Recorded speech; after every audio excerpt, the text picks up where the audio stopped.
بسم اللہ الرحمن الرحیم۔ السلام علیکم ناظرین، میں ہوں آپ کا میزبان سید سلمان گل۔ آپ دیکھ رہے ہیں ARYQ ٹی وی پر پروگرام مدینے سے کربل تک، جو کہ ایک سیریز ہم نے آپ کے لیے تیار کی ہے محرم الحرام کے پیش نظر امام عالی مقام امام حسین رضی اللہ تعالیٰ عنہ کے سفر کربلا کے حوالے سے، یا سفر حسین کا نام دے دیجئے۔ ناظرین اکرام، آپ کو یاد ہوگا کہ ہم نے گزشتہ پروگرام میں حضرت امام حسین کی ولادت، تربیت، پرورش اور آپ کی عظمت و شان کا ذکر کیا تھا۔ آج اسی سلسلے کو جاری رکھتے ہوئے آپ کی عظمت کا ایک اور پہلو میرے سامنے ہے، اس پر انشاءاللہ گفتگو کریں گے۔ جس طرح حضور نبی اکرم صلی اللہ علیہ وسلم آپ سے محبت کرتے تھے، اسی طرح نبی پاک صلی اللہ علیہ وسلم کی سنت کے سب سے بڑے اور معتبر امین صحابہ اکرام رضوان اللہ تعالی علیہم اجمعین ہیں، اور وہ بھی اہل بیت کے ساتھ خصوصی محبت کیا کرتے تھے۔ حضرت ابوبکر صدیق رضی اللہ تعالیٰ عنہ دور خلافت اگرچہ بہت طویل نہ تھا، مگر آپ جب حیات رہے اہل بیت کے ساتھ اپنی محبت کا برملا اظہار فرماتے رہے۔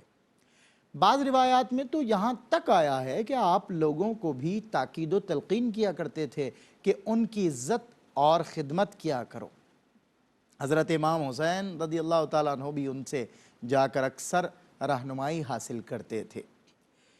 مصنف معاصر الآثار یہ روایت نقل کرتے ہیں کہ ایک بار حضرت ابوبکر صدیق رضی اللہ تعالیٰ عنہ نے امام حسین سے فرمایا کہ حسین، تم مجھے جان سے زیادہ عزیز ہو، اس لیے کہ تم میرے آقا کے نواسے اور میرے پیارے دوست علی مرتضیٰ رضی اللہ تعالیٰ عنہ کے فرزند اور خاتون جنت حضرت فاطمہ زہرا سلام اللہ علیہا کے نور نظر ہو۔ تمہیں جس چیز کی ضرورت ہو مجھ سے طلب کرو، یا پھر اپنی نانی عائشہ رضی اللہ تعالیٰ عنہ کو بتا دیا کرو۔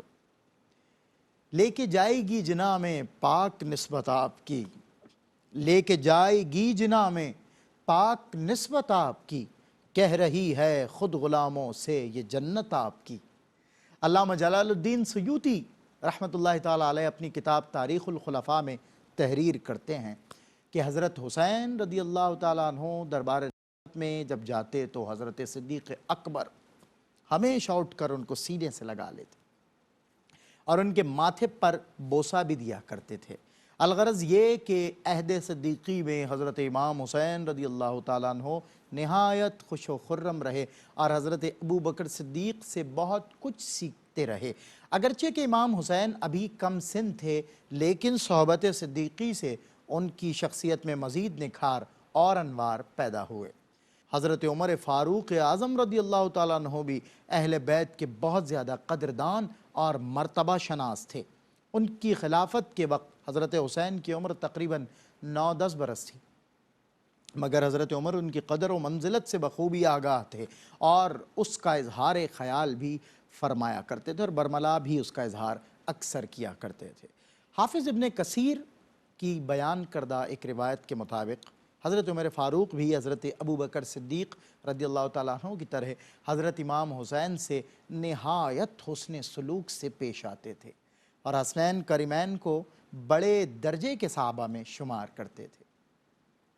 اچھا، اسی طرح حضرت عمر رضی اللہ تعالیٰ عنہ نے ان دونوں کا وظیفہ 5000 مقرر کیا تھا، جو اصحاب بدر کے برابر تھا، جبکہ اپنے بیٹے حضرت عبداللہ بن عمر کو صرف 1000 ہی عنایت کرتے تھے۔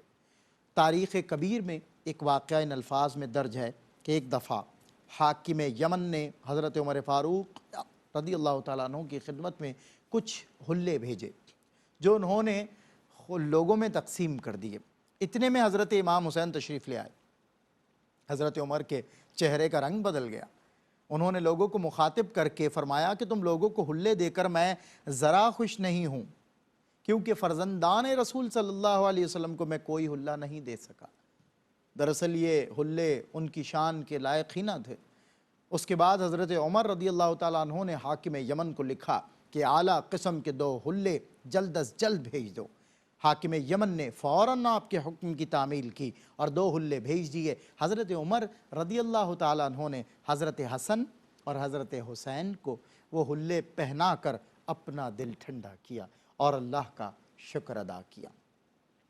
یہاں بھی سجتی ہے محفل قرون اولا، یہاں بھی سجتی ہے محفل قرون اولا، یہاں بھی سجتی ہے محفل قرون اولا، دل و نظر پہ کبھی اوڑیے حسین کا ذکر۔ حضرت امام حسین رضی اللہ تعالیٰ عنہ بہادری اور دلیری میں اپنی مثال آپ تھے۔ آپ نے بہت سی جنگوں میں بہادری اور مردانگی کے جوہر دکھائے۔ طبری نے اپنی تاریخ میں تحریر کیا ہے کہ حضرت امام حسین رضی اللہ تعالیٰ عنہ نے حضرت عثمان کے دور خلافت میں طبرستان کی جنگ میں حصہ لیا تھا۔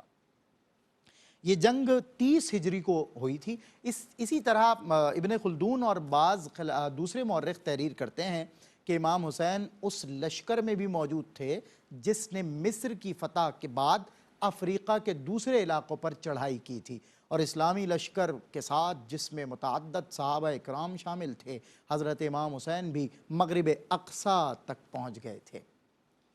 حضرت علی کے دور خلافت میں بھی جنگیں ہوئیں، اور ان میں بھی حضرت امام حسین اپنے والد کے ساتھ شامل تھے، اور آپ نے انتہائی جمع مردی، استقلال، شجاعت اور بہادری کا ثبوت دیا۔ اچھا، حافظ ابن کثیر رحمۃ اللہ تعالیٰ علیہ لکھتے ہیں کہ حضرت امام حسین نے رسول اللہ صلی اللہ علیہ وسلم کی حیات طیبہ کے 5 برس یا اس کے لگ بھگ پائے۔ حضرت امام حسین نے رسول اللہ صلی اللہ علیہ وسلم کا زمانہ مبارک پایا تھا، اور وصال نبوی تک آپ صلی اللہ علیہ وسلم کی صحبت اٹھائی تھی۔ رسول اللہ صلی اللہ علیہ وسلم جب اس دنیا فانی سے رحلت فرمائی آپ نے، تو اس وقت حضرت امام حسین سے خوش ہو کر گئے تھے، لیکن ابھی چونکہ حسین کم سن تھے، جیسا کہ ہم نے آپ کو پہلے بتایا ہے کہ پھر حضرت ابوبکر صدیق اور اسی طرح حضرت عمر اور حضرت عثمان ان کا اکرام و احترام فرماتے رہے۔ حضرت امام حسین برابر اپنے والد بزرگوار کے ساتھ رہے، ان سے حدیثیں بھی روایت کیں۔ انسانی کردار اور سیرت کے حوالے سے ہم اگر انسانی صفات کا ذکر کریں تو بے شمار صفات ذہن میں آتی ہیں۔ احسان، جیسے کہ حسن سلوک کی بات کر لیں ناظرین، اچھائی ہے، بھلائی ہے اور نیکی ہے، یہ سب وہ صفات ہیں جو کسی بھی شخص کو عظمت عطا کرتی ہیں۔ اچھا، حسن عمل انسانی کردار کو خوبصورت بناتا ہے، انکساری اور عاجزی انسان کو بلند مراتب پر فائز کرتے ہیں، برداشت، حلم اور درگزر کے ذریعے انسان کو طاقت ملتی ہے، وہ طاقتور بنتا ہے۔ ثابت قدمی، حیا اور خوش اخلاقی، دیانت اور ذہانت انسان کو نہ صرف بارگاہ الہی میں بلکہ مخلوق خدا میں بھی مقبولیت کا سبب بنتے ہیں۔ سخاوت انسان کو امارت کے منصب پر لے جاتی ہے، شکر انسان کو بندگی کے رموز سکھاتا ہے۔ غرض یہ کہ کون کون سی صفات ہیں کہ شمار کریں اور امام حسین کی شخصیت میں انہیں نہ پائیں۔ شجاعت ناز کرتی ہے، جلالت ناز کرتی ہے، وہ سلطان زماں ہیں ان پہ شوکت ناز کرتی ہے۔ صداقت ناز کرتی ہے، امانت ناز کرتی ہے، حمیت ناز کرتی ہے، مروت ناز کرتی ہے، بٹھا کر شانہ اقدس پہ کر دی شان دو بالا، نبی کے لاڈلوں پر ہر فضیلت ناز کرتی ہے۔ ایک روز امام حسین رضی اللہ تعالیٰ عنہ حضرت انس کے پاس تشریف رکھتے تھے کہ ایک کنیز نے گلدستہ لا کر حضرت امام حسین رضی اللہ تعالیٰ عنہ کی خدمت میں پیش کیا۔ انہوں نے گلدستہ ہاتھ میں لے کر سونگھا اور کنیز سے ارشاد فرمایا، جاؤ تم اللہ کی راہ میں میری طرف سے آزاد ہو۔ حضرت انس فرماتے ہیں کہ میں نے عرض کیا، آپ نے صرف ایک گلدستے پر ہی کنیز کو آزاد کر دیا؟ اس پر امام حسین نے فرمایا، اللہ کے رسول صلی اللہ علیہ وسلم فرماتے ہیں کہ جب تمہیں اچھا تحفہ پیش کیا جائے تو تم اس جیسا یا اس سے بہتر تحفہ دیا کرو۔ سو میں نے وہی کیا۔ ایک مرتبہ عرب کے مشہور شاعر فرزدق کو مدینے کے گورنر نے شہر سے نکال دیا، وہ بالکل بے سر و سامان اور بے سہارا ہو گیا۔ اس نے امام حسین کی خدمت میں حاضر ہو کر اپنی مصیبت بیان کی تو آپ نے اسے بہت سی رقم دی اور بعد میں گورنر سے کہہ کر اسے واپسی کا پروانہ عطا کروا دیا۔ حضرت امام حسین کو صحبت نبوی صرف اپنے بچپن میں ہی نصیب ہوئی، مگر ان کے والد اور والدہ دونوں ہی براہ راست رسول اللہ صلی اللہ علیہ وسلم کے تربیت یافتہ تھے۔ یہی وجہ ہے کہ آپ کو اللہ نے بہت سی ایسی خوبیاں عطا فرمائی تھیں جو مزاج نبوی کا مظہر تھیں۔ آپ کے مزاج میں عاجزی اور انکساری بہت تھی، تکبر اور غرور سخت ناپسند فرماتے تھے۔ اچھا، حق کو حق کہنا اور باطل کو باطل قرار دینا آپ کی شخصیت کا ایک خاص وصف تھا۔ آپ کے مزاج کی یہی انفرادیت آپ کے اس سفر کا سبب بنی جو آپ نے یزید کی بیعت نہ کرنے اور اس کو بے نقاب کرنے کی نیت سے اختیار فرمایا۔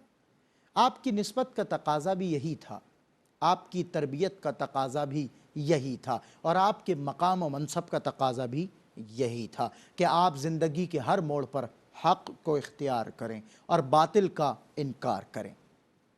لہٰذا یہ ممکن ہی نہیں تھا کہ جس کی رگوں میں علی کا خون دوڑتا ہو، جس کی سانسوں میں نبی کی خوشبو مہکتی ہو، جس ہستی سے صحابہ اکرام عقیدت و محبت رکھتے ہوں، وہ ہستی اس یزید کے ہاتھوں پر بیعت کر لے جو تقوی و پرہیزگاری، اخلاص و للہیت اور حق سے کوسوں دور ہو۔ اے دل بگیر دامن سلطان اولیاء، اے دل بگیر دامن سلطان اولیاء، یعنی حسین ابن علی جان اولیاء۔ حسین درد کو، دل کو، دعا کو کہتے ہیں، حسین اصل میں دین خدا کو کہتے ہیں۔ ناظرین، ہمارے ساتھ رہیے گا، انشاءاللہ ہم اپنے آئندہ پروگرام میں اس سفر کی تفصیل بیان کرنے کا شرف حاصل کریں گے۔ تب تک کے لیے اپنے میزبان سید سلمان گل کو پروگرام مدینے سے کربل تک سے اجازت دیجیے۔ انشاءاللہ کل پھر ہم اور آپ یکجا ہوں گے، ذکر حسین ہوگا اور سفر حسین ہوگا۔ السلام علیکم ورحمۃ اللہ وبرکاتہ۔